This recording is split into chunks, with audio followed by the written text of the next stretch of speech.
আলু এমন একটা সবজি যেটা ছাড়া প্রায় সমস্ত রান্নাই অসম্পূর্ণ। এই আলু দিয়েই আজকে আমি একটা নতুন রেসিপি তৈরি করে দেখাবো। এই রান্নাগুলো খেতেও খুবই ভালো লাগে এবং অল্প সময়ে বাড়িতেই বানানো যায়। এগুলো অনেকটা মুচমুচে হয়, খেতে সত্যিই ভালো লাগে। চলুন শুরু করা যাক।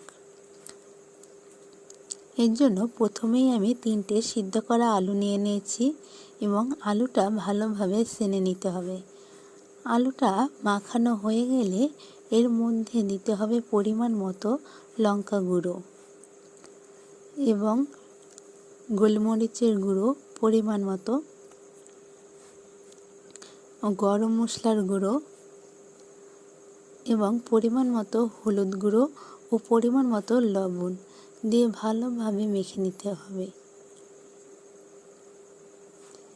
একটা চামচের সাহায্যে আমি এটাকে মেখে নেব।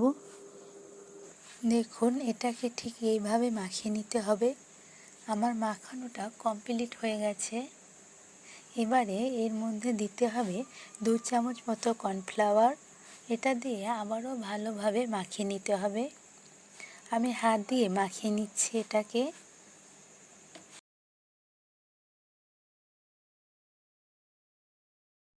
দেখুন, মাখানোটা কমপ্লিট হয়ে গেছে। এবারে একটা থালার মধ্যে তেল মাখিয়ে নিয়েছি। এবারে আলুটা ওর মধ্যে রেখে হাত দিয়ে এইভাবে করে নিতে হবে।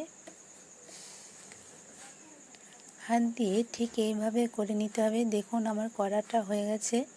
এবারে একটা চাকু দিয়ে এটাকে পিস করে কেটে নিতে হবে। ঠিক এইভাবে সবগুলোকে কেটে নিতে হবে।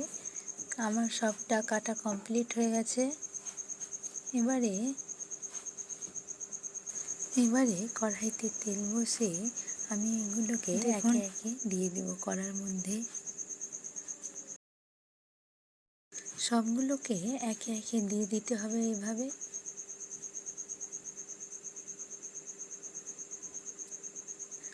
সবগুলো দেয়া হয়ে গেলে একটু ভেজে নিতে হবে। এটাকে হালকা আঁচে সবগুলোকে ভাজতে হবে।